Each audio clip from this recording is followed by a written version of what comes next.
On this episode of the Guitar Shop podcast, we take an in-depth look at the difference between guitar cables, answer some viewer mail, and over on cable channel 791...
Welcome to the Guitar Shop podcast, episode 6. We are coming to you from Wade's Guitar Shop in Milwaukee, Wisconsin. I'm Wade Stark, owner of Wade's Guitar Shop. Dan Hintz. Alex Ballard. We are the crew around here. This is the podcast that covers all things related to a guitar shop. Guitars, amps, effects, repair tips, and whatnot. You can check us out online at wadesguitarshop.com.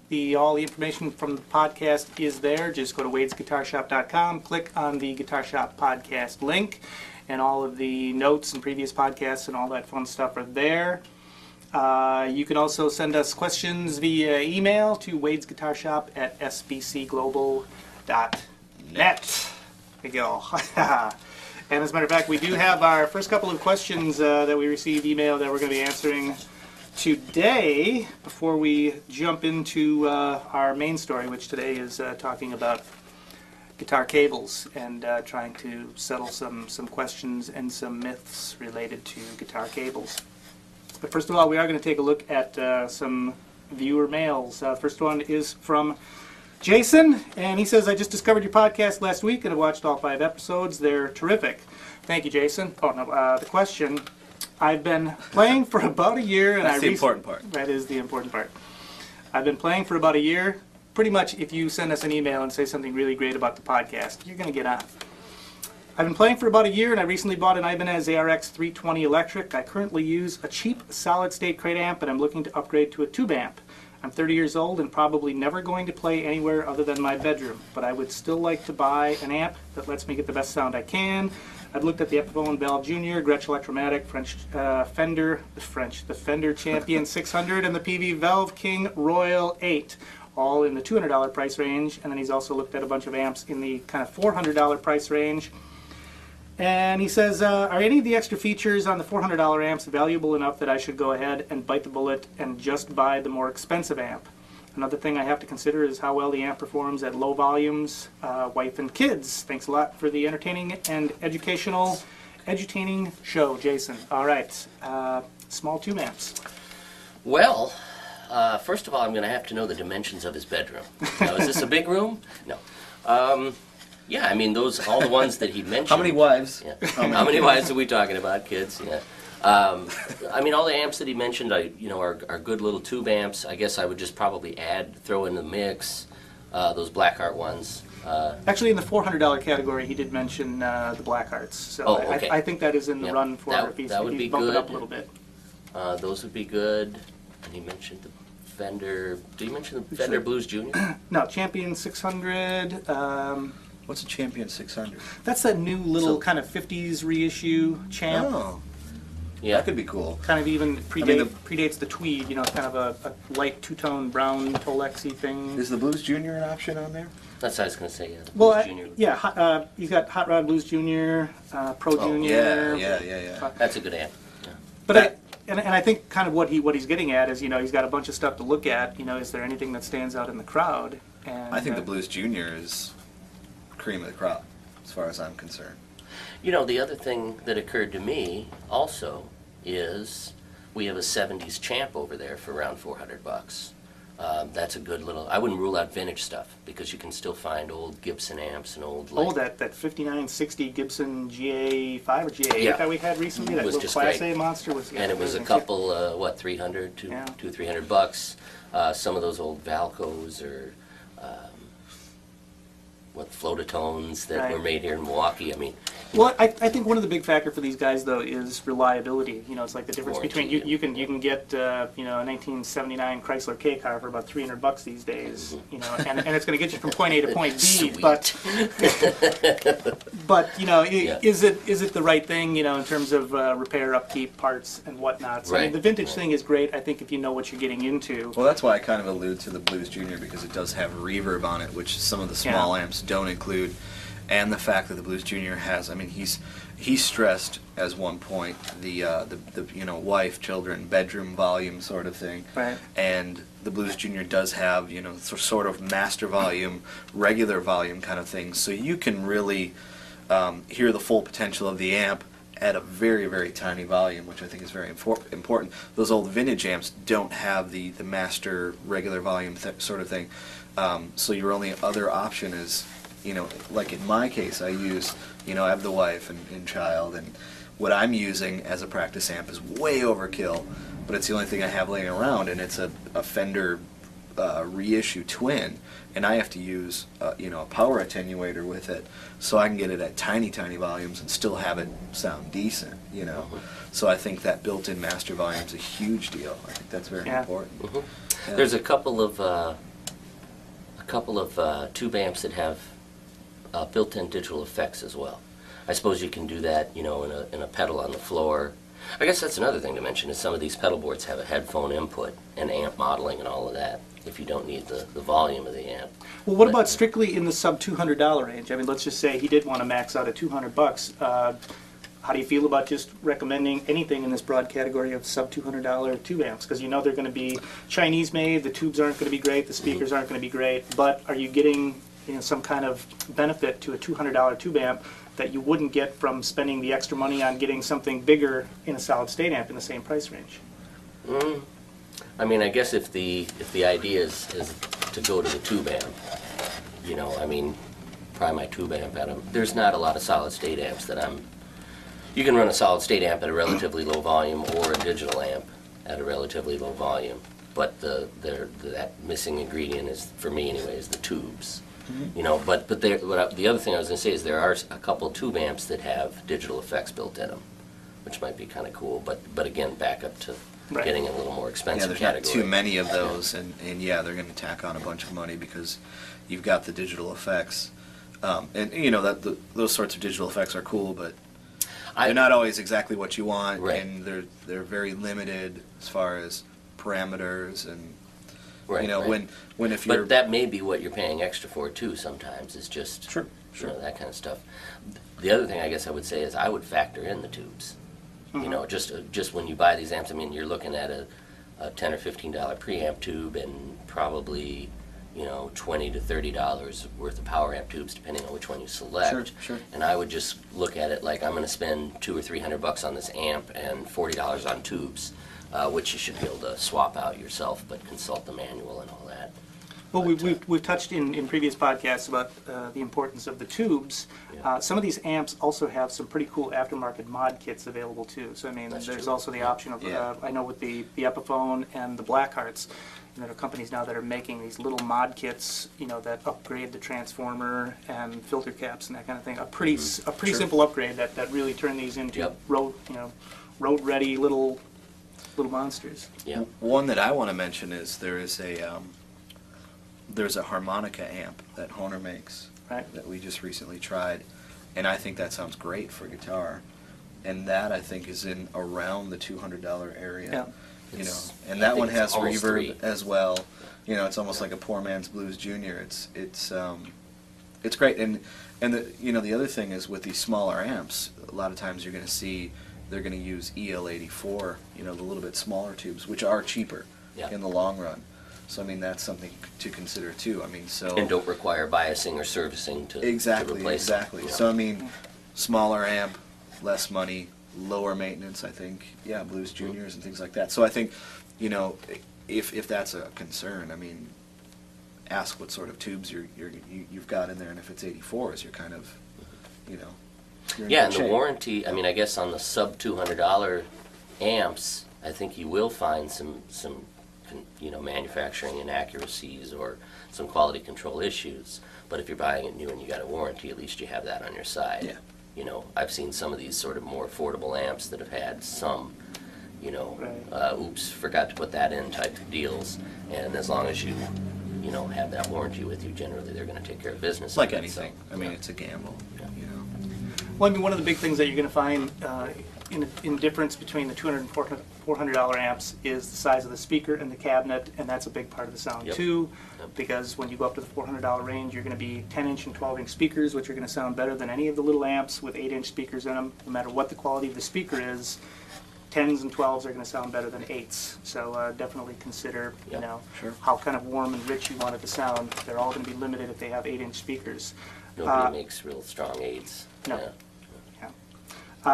Another question this from a viewer named Pete. I have a Fender Hot Rod Deluxe, and when I try to use the preamp out, the effects send, which is a combination effects send and preamp out jack, when I try to use the preamp out to record, the recorded track sounds nothing like my amp. The reverb doesn't show up, no tone, sounds terrible. Do you think it needs a new jack or what? Thanks, Pete. The reverb should be going through it, shouldn't it? Well, is it the reverb in the preamp section or the post-amp section? I mean, the reverb. It's tough to say. As far as the reverb, I'm not sure. Because I know that presence knob. There's a presence knob on there, and that's for the output section. So that's not going to show up on the preamp section. Right. And if on the amplifier, everything that you're hearing is getting pushed through the reverb and then through the speakers. Yeah, I can sort of see that because you're just amplifying the preamp section. But as a rule of thumb, usually the reverb does show up. But I mean, we'll have to. What about just the idea yeah. that this is he's lining out directly into a recording device? So a couple issues there. Well, no speaker, I mean, of course. Yeah, you're not the like we just were saying. The speaker is such an important part of the sound. Absolutely.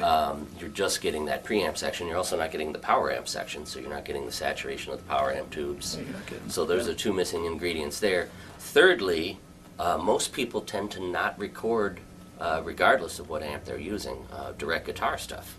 If anything, people maybe mic something up and do a direct thing, which is great for manipulating after the fact. But the bottom line is most of the guitar sounds that you're hearing on CDs and so on are recorded with microphones. So you're also missing that part of it. Also, you're missing recording the mic reacts with the speaker, the power amp. Yeah. Also, when using a preamp out, a lot of times people, when they plug into a recording interface or they plug into a mixing board, say, well, this is a 1/4 inch, and I've got a 1/4 inch jack here. It's a hot signal. I can plug it in there, but you want to use a direct input device, a DI box of some sort, or if your interface has a quote unquote guitar input. Guitar's impedance, generally speaking, is not the kind of thing that most mixing boards like, or computer interfaces. A lot of them have a mic input and a high impedance or guitar input. You got to make sure you have that set, or sometimes there's a software switch to select the impedance, or a switch on the back of the device. But make sure that regardless, you're taking your high impedance signal and dropping it down to low impedance or whatever your device wants to see. So you've got a number of things going on there. You're bypassing your speaker, you're bypassing the mic, you're not getting power amp saturation, and most likely you're not getting the desired impedance. So double check all of those things.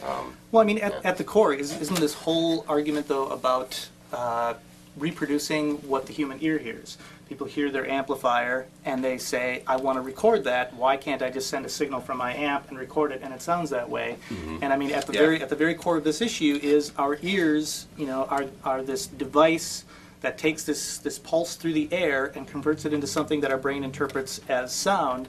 It's being created by the speakers, and it is the combination of the preamp, the power amp sent to the speakers. It's the saturation of this air.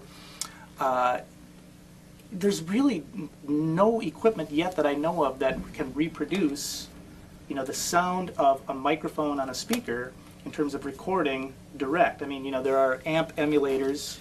Yeah, I mean, that would Hughes be... and Kittner and the Red Box, I think, was the first company to come out with a little box that was meant to Little bypass direct the amp. Yeah. You go right into the Red Box, and that could go right into your recorder, and it would sound kind of like, a pretty good amp. Right. But not quite right. But it's Right, more that of an would be, EQ sort of thing they're doing there, and yeah. it's- Right, that's what I was going to say, is with his preamp out, he could, if he, assuming he can just get the signal in there at the proper impedance and the proper level, even if it sounds somewhat flat, he's still going to get some of the coloration through his tube preamp. And then, yes, if he went into, let's say, Amp Farm or Amplitude or some of these various software things, he could just select cabinet emulation. They usually have 212s, 412s, and if he got the signal in there and applied some cabinet emulation, it might actually sound pretty decent. I can tell you from experience, though, that all of this digital wizardry has sort of yet to match the real deal. And again, I mean, that's why people struggle so much to get those kinds of guitar sounds. When we were talking about this cable thing, we said, well, how should we record the amp? And Right. we used the SM57 on the cabinet, which is so widely used from everybody from, back when the mic first came out to today. It's still the most widely used guitar mic on guitar cabs. Again, it's because people are just searching for, something that works, and it's like, you'll find guys use that and other mics and room mics to sort of reproduce what it feels like when you're playing guitar and standing in front of your I amp. want to hear what And man, it's sounds hard. like. Yeah. It's a challenge. Well, let's use that to segue. And Pete, I guess bottom line here is make sure you've got an impedance match between your line out and your recording device, and then look into some of these plugins that Alex is talking about that you can use on a computer for trying to recreate the power amp and speaker section that you're lacking by bypassing that. But what we're talking about with the SM57 here brings us to our cable shootout. We recently got some information about Elixir coming out with Elixir that makes the Gore-Tex coated strings came out with a cable, that they're claiming has better sound, it's lower capacitance. Basically, the signal going in on one end and coming out the other end does not lock up any of the current or the output of your guitar, which is measured in capacitance or the storage of electrical current, within a cable. And over each foot of a cable, there's a very, very tiny amount of electrical current that sort of gets stored in there or lost. You've already lost me, and I just like to plug it in and hear it. So. Well, on Elixir's website, they have some videos and some audio that allow you to sort of hear the difference and see a little bit about what they're talking about. And when they recorded their demos, they went directly from a Stratocaster into a little digital recorder, bypassing the amp speakers and human ear that we were just sort of talking about. Pete style, right.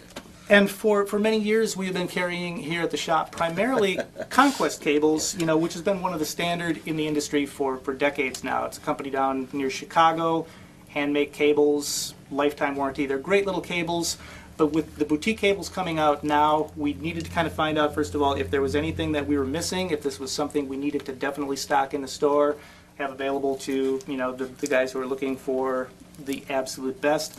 We also needed to just see for ourselves what the difference in all these cables was physically and how they functioned for us. So that's kind of what we did right now. And before we talk about this mound right here in Dan's lap, the snake charmer over here, we're just going to take a quick look at some of the footage that we shot of looking at the actual cables running into an amp and the spectral analyses that I put through the ringers in a digital audio workstation on my computer. So let's take a quick look. Where's the Jumbotron? We chose to compare the audio transmission attributes as well as the physical construction of 6 different cables, each 18 to 20 feet in length and priced between $13 and $60 street price. We recorded a 2007 American Series Ash Strat into a 70s twin reverb with stock JBLs. We used a Shure SM57 mic into a Marantz CDR300 portable CD recorder. I then analyzed the recordings using Adobe Audition software and their built-in spectral analyzer. We recorded a plucked A string as well as an open G chord, trying to repeat each test the same as the previous. By watching the waveforms in real time and overlapping their results, it was evident that each cable reacted nearly identically from the first pluck or strum to the final decay. Variations were minimal and not relative to their price. We also took turns over a 2-day period just listening to the cable's performance with different guitars and amps. Our ears didn't lie to us either. The audible differences between the cables was almost nil. Add into the equation an effects pedal board and forget about it. The Elixir cable did have the most notable variation in recorded sound, but it's impossible to say that it was significant. In the end, though, the frequency spectrum analysis showed near identical performance from 20 Hz to 20 kHz. All right, there you go. So, you were going to say something? Oh, I was just going to say that, you know, we've had customers coming in to the store over the last, particularly a lot in the last 6 months. I've noticed people saying, "Oh, what other cables do you have?" Or, you know, we offer a couple different brands. Are these the best cables you have? Are these the best cables? You know, we offer a couple different companies patch cables, but like I said, Conquest has kind of been our central figure there, and I love them and I use them and so on. But we very much we're open to the idea of if there's a better cable out there and it's, you know, twice the money or 3 times the money, whatever. Bring it on. I mean, we were certainly interested in we're super tone geeks. So I mean, you know, from modding pedals that give you a slight little EQ boost to, you know, changing out a vintage pickup, you know, or a certain pickup that just gives you a little bit, you know, to me it's like in the search or quest for tone, you know, a lot of people, including, you know, us and a lot of our customers, we're looking for, even if it's just a little bit better tone, you know. So I mean, just to kind of preface where my mindset was at in going into this, I was very much open to, you know, I wanted to hear that a $60 cable was better than a $20 cable. You know, Right. I don't want to pay the money, but if I heard that flat out, you know, out comes my wallet. You know, so I mean, I was very much on a personal level open to listening to a better quality cable, as well as, you know, if it's good, let's throw it out there. And But on the other side of the coin, I'm really happy with the way my guitar sounds. So now you're telling me if I happen to switch to a different cable. Well, the other thing I guess what I'm saying I was afraid of is if I switch to a different cable, all of a sudden everything's going to sound different. Is that good or bad? Could go both ways. You know, I mean, so. Well, with AT&T, you get more high-def channels on cable and with Roadrunner. Well, I think we all agreed going in. Everyone looks so scary and in my face. We all agreed going in that we were open to letting this completely blow our minds, and the Elixir videos kind of make you feel like there's more going on than there really is. And by recording a Strat directly into a digital recorder, you know, you're hearing something different, and it almost sounds, you know, a little more glistening or something in their audio. But I mean, the first thing I thought was that's not a real life test. Again, you know, in the field, we're plugging guitars into amplifiers. You know, tubes might be old, new. You might have, you know, your pedal board. God knows Right. what you know. We've talked about the power that you're getting at different clubs and stuff like that. Whether you know The wiring inside your guitar. Oh, Once it goes right. from the amp to your Exactly. guitar, if the wiring is kind of weird or shot or signal, oxidized, signal path. Yeah, exactly. Right. The all wire, bets are off. By you the know? by the time those coils leave your pickup, you know, you've got wires running from the pickup to your pots to your jack. You got the ends on the cables, the cable itself, the length of the cable, your pedal board, true Exactly. bypass, not true bypass, the wiring inside your amp, whatnot. But you know, And if you start worrying about this, you got a lot to worry that about. opens Pandora's box. What else are you going to worry about? Oh my God. well, in our test, you saw that we were running through a 70s twin reverb with JBLs, and we ran it clean. And those JBLs give you a much broader frequency dynamic range than most 12-inch speakers do. There's two 12-inch They're very JBLs linear. in there. So I mean, we tried to make this sound. They should make you know, Elixir speakers. Sorry. they're probably right around the corner. Well, and we used an Gore-Tex tones. SM57. You go and play a club this weekend, the sound guy's going to stuff an SM57 right up against your amp. So, I mean, that's And what for- we were and trying for to a get. reason, And I for a guess. reason, right. Yeah. But that's what we were trying to get is a real world, you know, and again, those aren't the speakers that I like to use. I like to use a darker speaker, but it's a real broad bandwidth, you know, to the point of where this is about as bright a speaker as one might use on a guitar, and it's got probably a little bit lower bass frequencies coming out of it than most speakers. So I think, you know, we went as far down the frequency response Right. road as we needed to go in terms of testing these cables for electric guitar. And you know. we also eliminated pedal boards and all of that, because if you throw everything into the chain, I mean, I guarantee that based on what we saw So many there, variables, if you throw yeah. all the pedals and everything in there, if you dilute this test to the point where there are 100 factors that could alter your tone, Yep. it's pointless. And ultimately then, if you're relying on the cable that goes from your guitar to your tuner or your compressor on your pedal board, and you got 8 other pedals on there, how far do you go with the replacement of cables and everything? And what happens if one blows out on you at a show and you got to Right, borrow replace one one. from the guy? One bad apple is all it takes. Right, right. You know. Well, it's the Plus it's, impedance thing you know. too. You know, like if you start monkeying with these cables and right, like you said, plugging them into pedals that have these, you know, it's yeah, again, it's a Pandora's box that electronically speaking could get pretty weird. You know, and again, so you know, I mean, for me, conceptually, what I want out of a cable, aside from it working when I plug it in, is as little coloration as possible. I'm really looking for just the if there's a cable that can prove to me that, you know, this does as little to your guitar tone as possible. I mean, I guess that was We're one of buying the things. pedals to color Yeah. the sound. Right, and I I've mean, this and all of shouldn't these have other a pedal, things, right? a I don't EQ want it pedal to built into enhance the- my, you know, my signal Right. in any way. That scares the heck out of me. One of the things that just going into this test, I think, is that occurred to me at some point was like when you take, and maybe this doesn't make sense, but when you buy a microphone and you open up the microphone, it has a stated frequency response.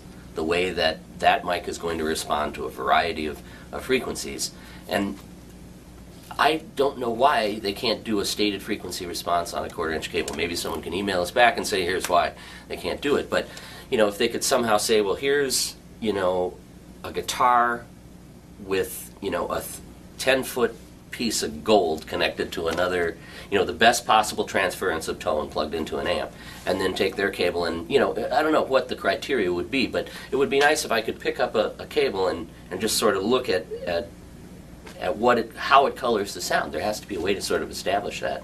I mean, beyond just Well, using that's why your I mean, ears. I that's mean, what that's what we relied upon. Was, I mean, we was looked at the using back our- of well, the yeah. Elixir package, and that's what they're kind of doing, though. Well, I mean, they're no, saying- we were looking at that yesterday and sort of trying to figure out They're what it saying your was that cable we're spikes really in the doing. mid-range Yeah. and then just drops off completely in the high end. Well, definitely what we saw in the spectral analysis. in the spectral analysis that I did, and I not only looked at the transient, and I looked at the decay and broke these up into different segments and repeatedly, and I spent hours looking at the screen and listening to the different cables and trying to find what the difference was.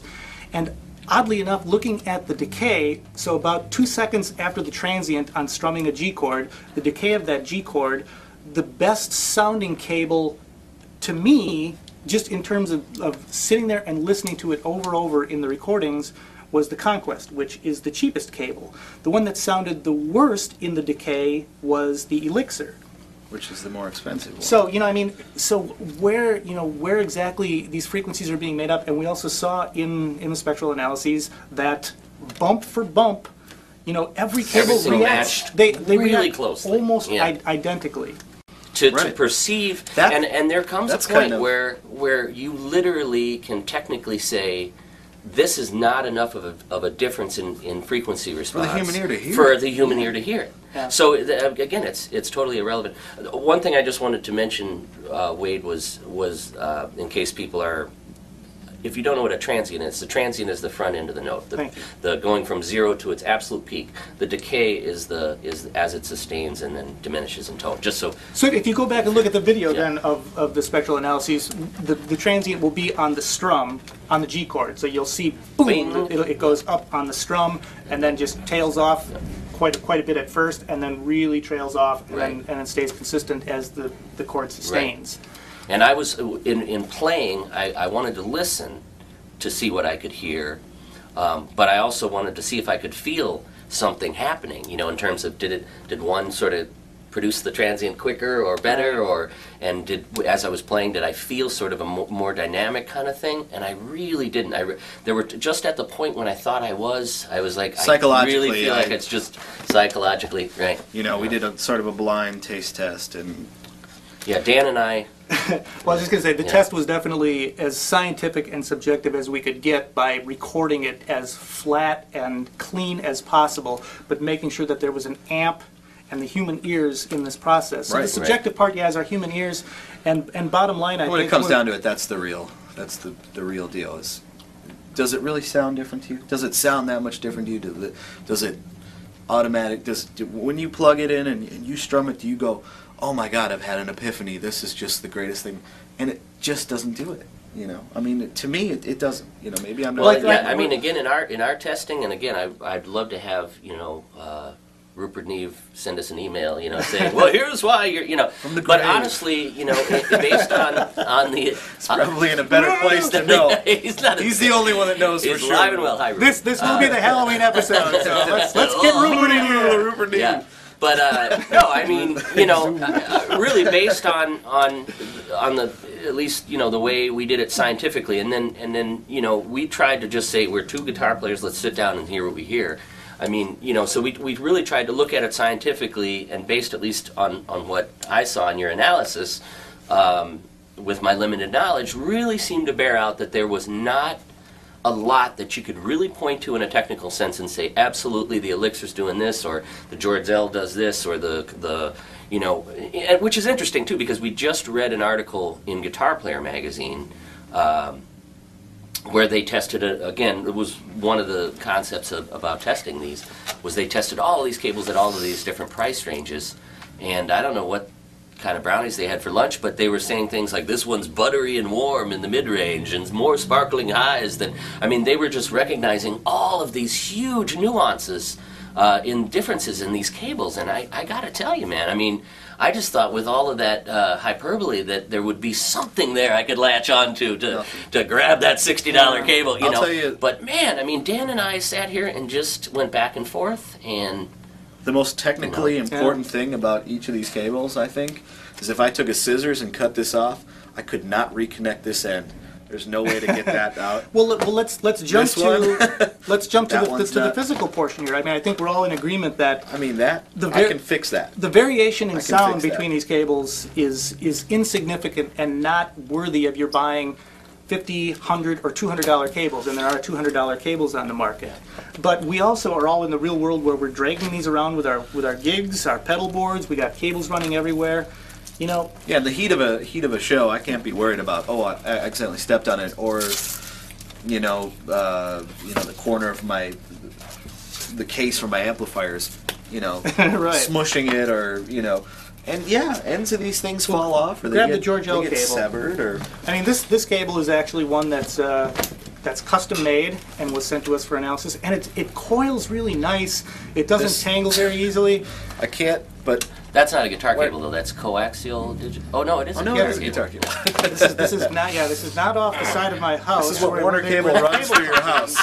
This is a guitar cable. Whoa! Don't! Yeah, I almost lost an eye there. You know, it's dangerous. I'm trying to shove it behind my TV, and it keeps poking out from behind my entertainment center. Yeah, exactly. You know, and I know George L offers these kits where you can make little cables on your own, and you know, possibly for patch cables or something. You know, that might be pretty useful. But this is a stiff, twisted, tangled mess. That's got jack. You know, and ends that you can't repair. During Wade and I were rocking this cable a little bit, Dan, and we plugged it into a conventional jack, and I said, well, it's so stiff it kind of torques the jack a little, and I was just sort of moving my hand like this, and I looked down, and all of a sudden it had loosened the X screw and was undoing the jack, you know. So it's like, if you want, you know, your guitar cable to so grab the Conquest repair your guitar, then that's your go-to guy. I mean, the only other thing to really clarify too is that there are cheap cables, and if your cable came in a little plastic pack with a under $100 guitar, Or the chances George are it may be test. bad. I mean, Yes. definitely want to say that you don't want to use a low quality cable. You know, you want to use a good quality cable, and again, let your, you know, if you have to sit at a guitar shop and try a few out, you know, use your ears or whatever, but definitely don't use the lowest common denominator cable. Right. I think you would hear a difference between. Let me show you the type of cable I Well, I think speak the of. biggest Yeah. the biggest thing is physical difference. Is, you know,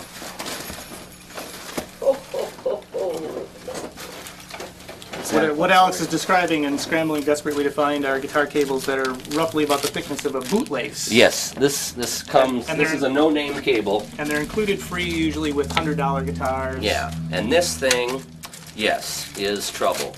It's real thin, unshielded. If I shook it around, it would probably make noise. So short of this You can type do of, this. you can do that. done. Well, there goes 82 cents. Yeah, so stay away from the 82-cent cable. I say buy the elixir. Buy the elixir. Yeah. For me, this is just in a physical sense. This jack is too big and long, and this cable is too. It's very heavy. It's too heavy. It's a very heavy plug I on don't it too. I mean, like heavy that. cable, and you know, I mean that plug is massive, and it is not user friendly. I mean, this is not something you can take apart and repair. Yep. Physically, I think we're all in agreement too. You know that a cable needs to be, you know, strong but reasonably lightweight, flexible, doesn't kink really easy, and for the Rolls up tweakers nice. out there, you'd Yeah, like to be fixable. able to get at those solder connections. Yes. Switchcraft ends, like on these, Switchcraft has been making plugs and jacks for I think about 100 years now. Trust them. It's a $10, $15 cable that has a lifetime warranty. Okay, we're about to head out here. I don't understand what's going on in here. Yeah, okay. Alex is going to be busy over here for a couple minutes while we wrap things up. This has been the Guitar Shop Podcast, coming to you from Wade's Guitar Shop here in Milwaukee, Wisconsin. Check out the website, wadesguitarshop.com, and click on the podcast link, and you'll find the notes to this and all the other podcasts there. And feel free to send us questions, comments to Wade's Guitar Shop at sbcglobal.net. I would like to thank you guys. You too. Dan, Camera one. Alex. Wait. I'm Wade at Wade's Guitar Shop. This has been episode 6. Thank you so much for joining us. Thank you, Ed. Thank you, Jocelyn. Thank you, Pete. Yes, thank you. Oh, I had another letter here. Mention it says Wade's Guitar Shop. Doug.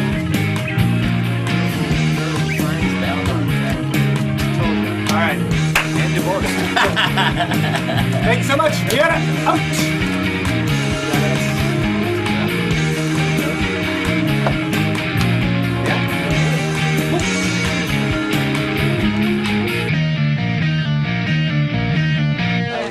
Can anybody give Jocelyn one of these? You've been wanting to use the glass breaking